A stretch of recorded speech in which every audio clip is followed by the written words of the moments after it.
G'day folks, and welcome back to the channel for part number 19 of my Beginner's Fire Pets Cabalist playthrough. Last episode we got a level up and I didn't spend the points, so here is me spending the points. I am tempted to kind of just chuck 1 point in here, but I think I'm going to max these out first. The reduced target's damage on Infernal Breath is quite good, especially seeing as we are not taking Ill Omen, at least not yet. So getting my hands on that would be quite tasty. But these are definitely more important for the moment. I've also been and emptied all of my my collection, my inventory out. The Mage Lord Greaves I hung on to because I wanted to point out one thing here. The +2 to Spectral Binding there, if we have a look at what Spectral Binding does, it's a whole bunch of health. Some other benefits as well, but mostly it's health. So these boots come with something around about 500 hit points on them for a Necromancer. So these are not horrible. I'm not going to use them because of the resistance issues, although having said that, getting more Aether resistance is good. Pierce resistance would remain capped, and Poison and Acid is just not an issue for us. Once we push that button, we have all of the Poison and Acid resistance. So that's kind of what I wanted to say on the Mage Lord's Greaves. I'm going to sell them. I'm not going to wear them. But they could be a pretty good option. These also were at least interesting. We have decent resistances on that. The piercing I kind of don't care about. The elemental is decently overcapped at the moment, but we would be losing, what's that, 19% to swap these in. Actually, let's just do it and see what happens. Okay, so we lost a decent amount of Aether resistance there. Can we fix it by wearing these? Well, maybe in a 10% of a level or whatever that is. So we would gain, what's that, 11%, which takes us to 75, so not really. I could drop the Black Tallow back to an Aether Soul, but these are expensive. I don't want to be swapping those too much. So probably not going to make that swap. This does look like it's going to be another character I have where I'm stuck wearing Mistwalker leggings because they are just really, really, really good. The huge Aether and Elemental resistance numbers on them just make them incredibly difficult to replace unless you're redoing your entire gear set. So I kind of wish I hadn't found these, to be honest. But anyway, we'll see what we can find. Alright, let's get into some content, I guess. And we were up to Darkvale Gate. Now, I'm going to kind of double back a little bit, I guess, back to the Bloodgrove Rift. And we're going to go spelunking, let's call it. We're going to go diving into the mine over here. Just for the quest, really. The quest itself is not particularly difficult if you know where you're going. If you don't know where you're going, this can be a death sentence. So just be kind of wary, I guess, of going into these mines if you don't know where you're going or what you're doing. I've been here a million times, so when I do die to this group on the ground, make sure you point out that I said that at the start. Alright, skeletons once more trying to throw fireballs through a wall, which is always fun to see. Actually, let's go the long way. There's more crystals this way. This is actually incredibly silly.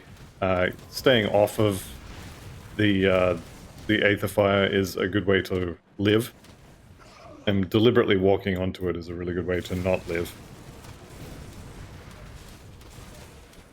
I think of all the enemies in the game, goop on the floor, whether that's an Aether pool or Aether Fire like this, or even the poison inside of the Slith Lair for the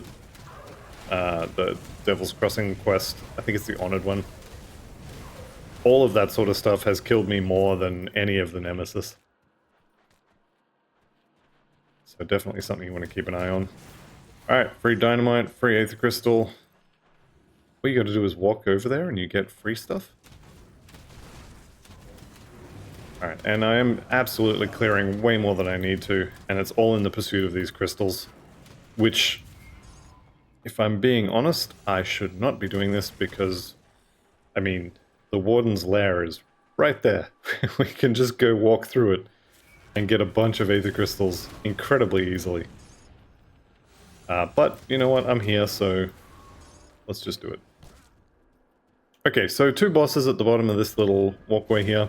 Is it Noveria Starfire? Stormfire, there we go. So we're going to take her out. Not going to be particularly difficult with all the damage we do. And down she goes. I am sundered, which I don't love. That's an Aether Cluster. I do love that. And I am just going to straight up run away from this guy. He hits very, very hard.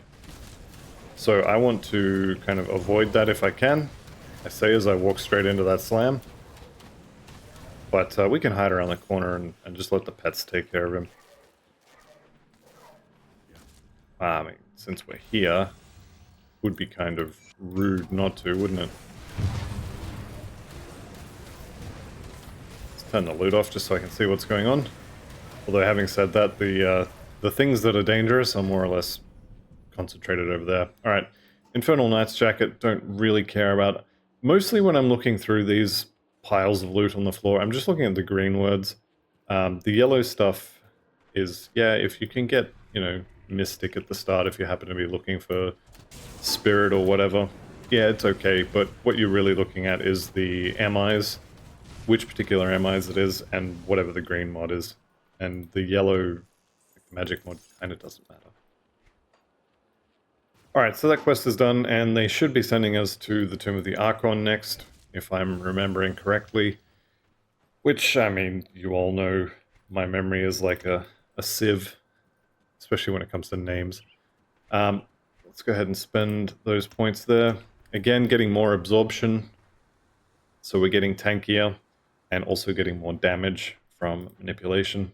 Alright, I've gathered her essence, Ouroboros gone, maybe he'll come back one day, maybe. Alright, we can go and talk to Old Maid over here.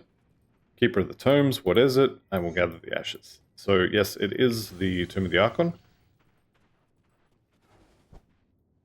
Let's get at it. Alright, so Darkvale Gate. Possibly one of the scarier bosses on Ultimate Difficulty, at least to me. Thalnosh, I guess, has probably... I've lost the most heroes to Thalnosh out of all the Act bosses, I think, although Korvac is maybe tied, or at least coming close. But this guy, to me at least, is more dangerous than most of the Act bosses. So you do want to make sure you have good Chaos resistances, you do want to make sure you have good Vitality resistances, and if your damage is not up to snuff, I mean, the best defense in the world is useless if you can't kill it before the massive attacks come out. So definitely, that's actually not a bad book. Definitely do want to keep an eye on the damage. One of the pitfalls, I guess, of a lot of builds is that they just keep piling on more defenses. And that means they need more defenses because now they're getting hit with the stuff that the enemies should never get a chance to cast because they should be dead by now.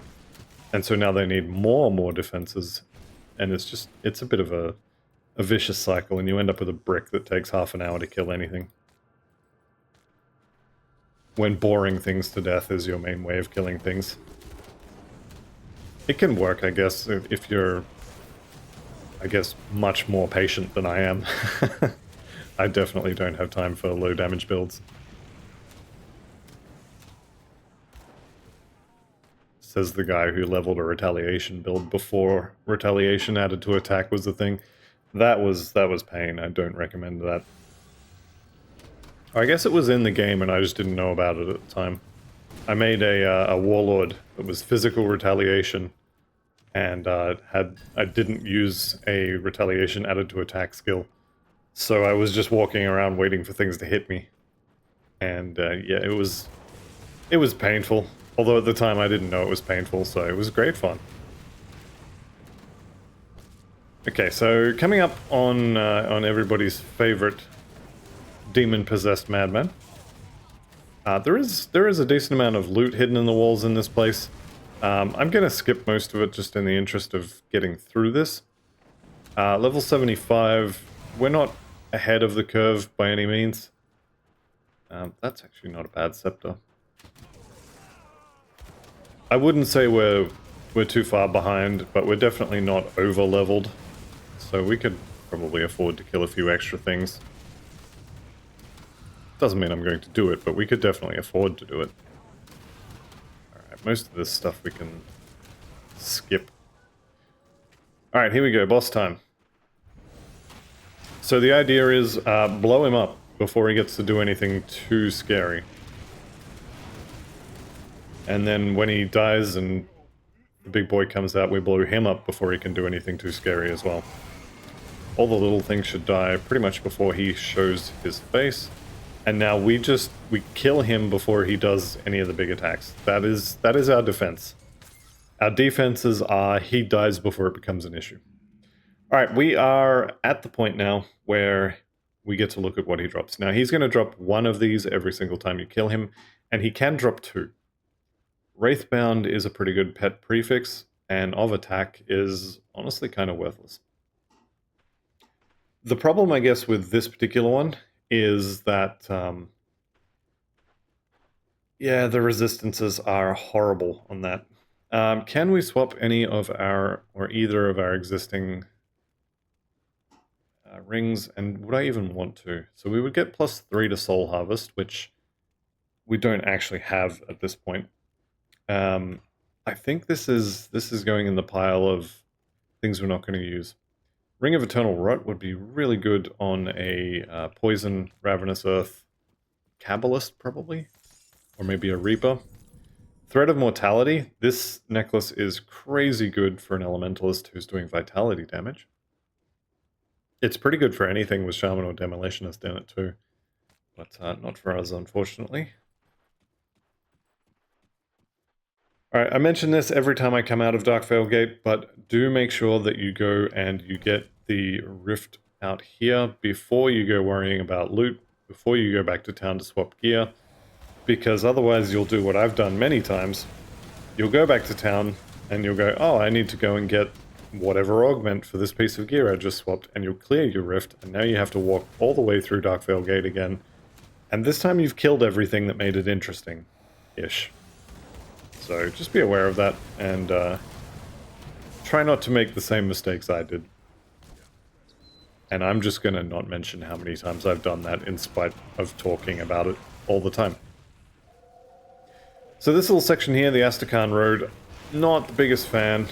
This area takes a while to get through, and there's not a huge amount of stuff in it. We will get to play with Childred, I think it is. The cold ethereal. We'll get to play with him, and that's about it. I can probably talk to you about the roads or the trip south, but I think we've discussed that enough. Definitely a really good series. I think I paused on each piece of it earlier in the normal playthrough, so definitely go read it if you haven't already. Okay, I saw the words Taskmasters. Now, Of Vitality is pretty good. Taskmasters is, in my opinion, better than Of the Untamed. And I do want one Taskmasters piece and one of the Wild piece. Don't currently have either as far as I'm aware. Let's just make sure I'm not just making that up. Pretty sure I'm not. Okay, no, definitely not. So these boots, I want to wear them. Now the question is, can I actually do it without bricking my resistances? Yeah, I can. And it's just a mark of the traveler on the boots, so hopefully I won't even have to go back to town. Look at that. Beautiful. So now... now we get into my prediction for what is actually going to kill this character, if anything.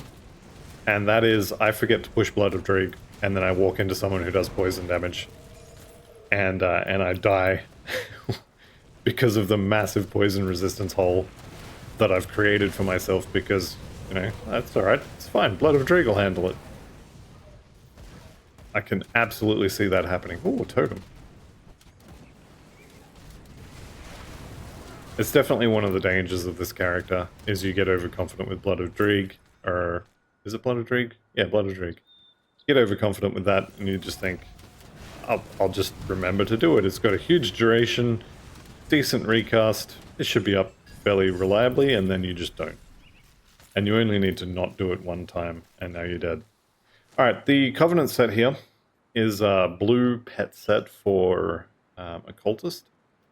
It is Chaos stuff, so we're not going to use it, but if you can get the whole set together, could be pretty good for leveling.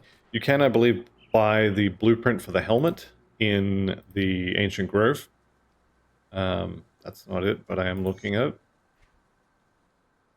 And we've got Death Marked and Grave Touch, which I actually thought was a +1 to Necromancer skills shield, but apparently not. Alright, it's time for Mr. Cold. Mr. Freeze, we'll call him. It is Childred. Okay, I got the name right. You have no idea how rarely that happens. I'm pretty happy whenever it does. Alright, and we got Aether Crystals. I would have swore he always dropped Tainted Brain Matter, but apparently not. Alright, and we can just pretend all this doesn't exist. We'll just run through here. This little section. And the cannibals we're about to run into. Yeah, just ignore them. Just ignore that their names are the same as the people in the trip south. There's Sylvie. Where's the other one? There she is. Nuana. Just ignore that. It's not important. Right, so another thing we can do at this point, we could go and do the Hidden Path. Getting ourselves a pair of Bismeal leg guards could be really good. Generally speaking, though, it's not going to be very good. Just because those Mistwalker leggings have such huge bonuses to 2 resistances that I actually need. It's very unlikely that I'm going to be able to actually use a pair of Bismeal sect legs. And honestly, they're kind of so-so, in my opinion. I would rather use my legs for resistances that I need. These are crazy good, actually. Piercing is irrelevant. Chaos would be nice. The only problem, of course, is there goes all my Aether resistance, so I'm not going to use them, but they are really, really good. Just looking at the raw percentages of how much resistance is on those, yeah, they're really good.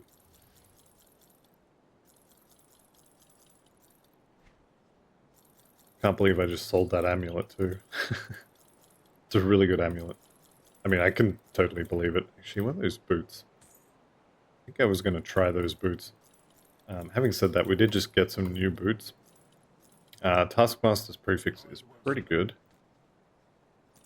Actually losing health from that, so yeah. 600 flat health and 4% health is a lot of health, turns out. Who knew? Alright, we'll just bank all this stuff in case I die.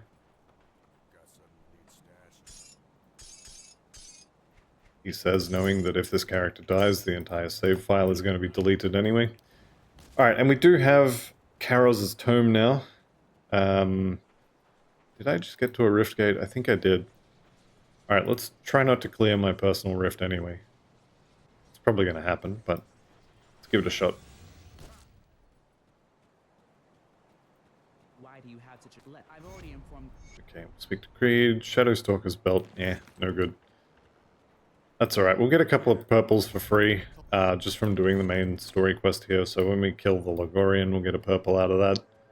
And I think that's the only purple we get for quests for this little section, but there's a few quests that will give you those. How close was I to the next gate? Actually not super close. So yeah, I wouldn't have lost much in the way of progress, but I would have lost more than 0. Alright, so as I was saying, once you get to this section, you can, if you so desire, go and do the Hidden Path. The Bismeal section is just here under this bridge.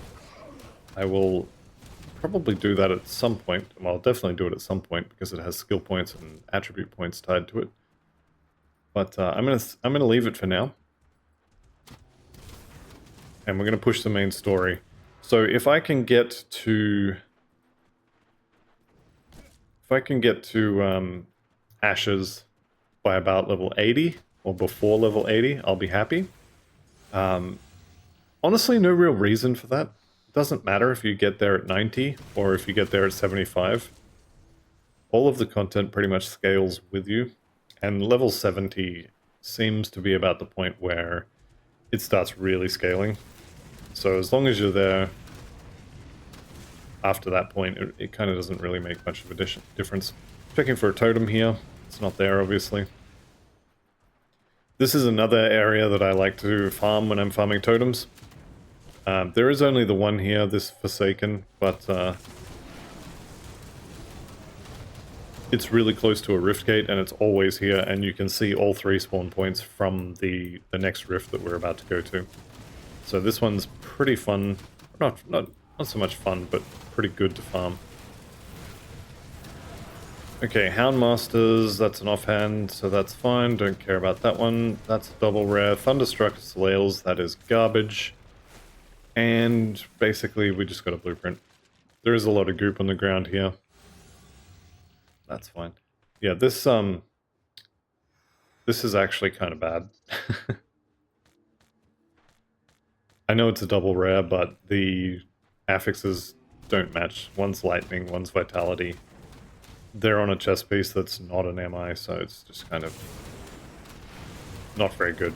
Let's put it that way. Alright, let's get through these guys. And then we are pretty close to Fort Ikon, actually. I could go and get that Devotion Shrine, but the loot is just not worth the trip out of the way. I am coming up here again, following the road right to the end, just to clear the map here so I can see the totem there when it spawns. And actually, let me show you what I mean here. So this is one of the totems that I will farm when I am playing a pet character, especially. So every time you exit to main menu to refresh all of your totems, you have to resummon all the pets. So I do like to hang around in game a little bit longer when I'm playing a pet build. But you can see here, I can already see that one from the Rift Gate. I can already see here, it's about the same distance. So this will load in very quickly after you come to the Astrakhan Valley. And this one here, you can usually see as well. Sometimes you have to walk up to like here-ish before it loads in. But you can generally see all of them from the Rift Gate, so you know exactly where you're going. And it's a decent farm. It's a short run for one totem. It's definitely not the best in terms of efficiency, but when you're trying to minimize the amount of time you have to spend waiting on a like 20 or 30 second cooldown for summoning your second Briarthorn or Blightfiend, then it can be preferable. Alright, dropping a personal rift here because we are coming back for those ashes. I'm going to leave the loot in the walls here. I know I say I love the loot in the walls, and it's true, I do. But I think we just need to push forward.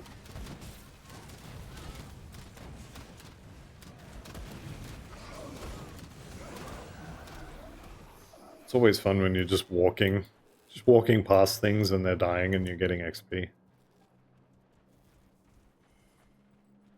Alright, old mate's laying here dying. There's a trap around the corner. Maybe he's in cahoots with the ethereals, who knows. But we are nearly there.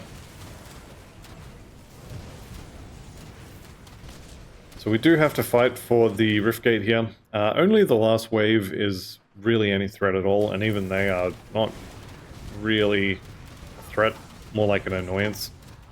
The mage heroes, if you get them, end up putting up a mirror, and you just have to stand there and stare at them until it falls off. Like this guy right here, he should be dead a million times over. But he had the mirror buff on him, so we couldn't hurt him. Alright, and everybody's dead, and I'm standing in the goop. So what do we win? we have got 0 pet affixes here, so that's all going to get turned into bits.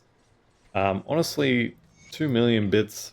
I probably want a few more, I'd say, before I turn off rare items, but I probably will turn off rare items once I have sort of 4 or 5 million. Alright, let's eat our conversation pie here, grab our quests, and sell all the junk. Now, I definitely should be looking at some of this stuff. Mostly I'm interested in gloves, if they have good resistances, and boots, maybe. Rings, not so much, although that is a crazy ring. Sweet baby Jesus, look at all those resistances. I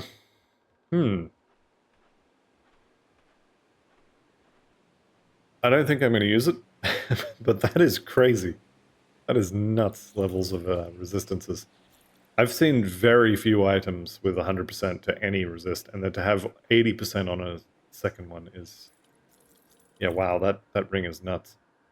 I mean, there's basically nothing else on it, so it's a leveling ring, but that would solve your non-existent poison resistance problems. Alright. Spellbreaker Moira, I'm not going to do her quest. I don't fancy getting myself killed, so we're going to leave that one. Although I think her first quest is to clear out the cultist camp in the Astrakhan Valley here. Either way, I'm going to leave her alone. She can hire someone else to go and clear the cultists out. They're pretty easy to kill. Alright. Let's see if we can get through this decently quickly. Do have some skill points to spend, which is nice. And we're up to 12% absorption.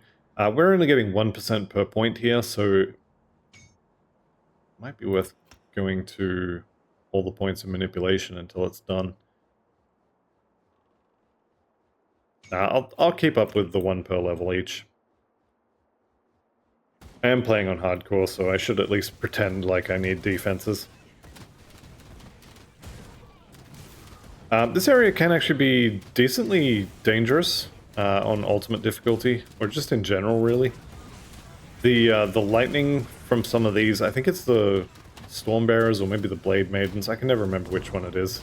It's probably Stormbearers considering the name, but they have a sort of a lightning doom bolt.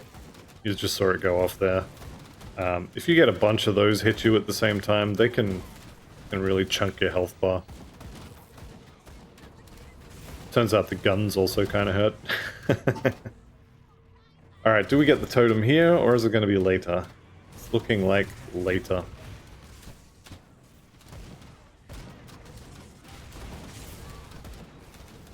Alright, once again, it's always fun to just walk to where you need to go and collect XP along the way from your pets killing stuff. As long as you keep moving as well, you'll notice I haven't really had to resummon any pets. And that's mostly because they just disappear to catch up with me, and then whatever was attacking them just resets. So the enemies end up resetting their targets faster than they can kill them, and so the skellies just don't die. Also, we've got the auras and the resistances and such now to make them relatively tanky, so you shouldn't lose too many. There will obviously still be some times where you have them standing in a pile of goop in front of a boss and he kills a couple. That is still going to happen. Like, they're still skeletons, they're not invincible.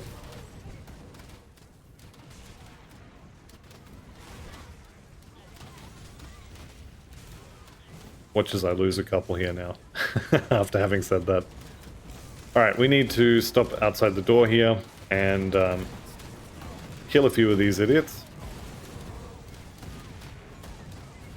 Fortunately, the skellies do a decent amount of damage, so everything dies before it can really threaten us. Okay, and we are going in here. Actually, are we going in there? No, I don't think we are.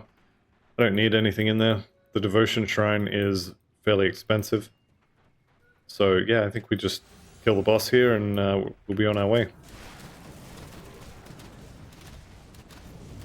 And I'm just going to go stand over here around the corner. A little bit slow on the dodge there. It's fine, he's going to go down pretty quick. This is another boss who does get to hit you with his weapon here. So that's a whole bunch of fire damage, 400% increased fire damage, plus another 100% elemental damage, plus a bunch of flat elemental damage. This weapon is kind of scary. Fortunately, he didn't get the proc off as well. Also, fortunately, max resistances. But that weapon is a little bit scary. It's one of the reasons why on a pet build, it's generally best to not tank the bosses. Oh, I saw that. That was of the wild. It's a weapon, isn't it? Okay, prismatic.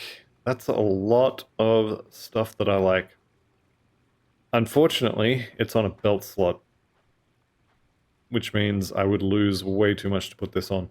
I definitely need to get a Lunar Valgoth's waistguard, the +1 Necromancer belt. Definitely need to get my hands on that. It's just something that I would have to go and farm. Alright, so we have got Commander Lucius, recover supplies, and yep, that's what we're up to. Alright, let's go do the fort. So this area is once again swarming with ethereals, so having good aether resistances is a must.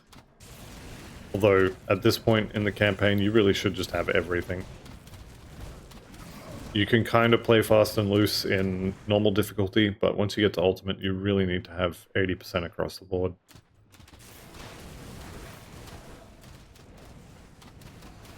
I mean, if you don't want to, that's fine. I'm not your dad, do as you like, but it's definitely dangerous.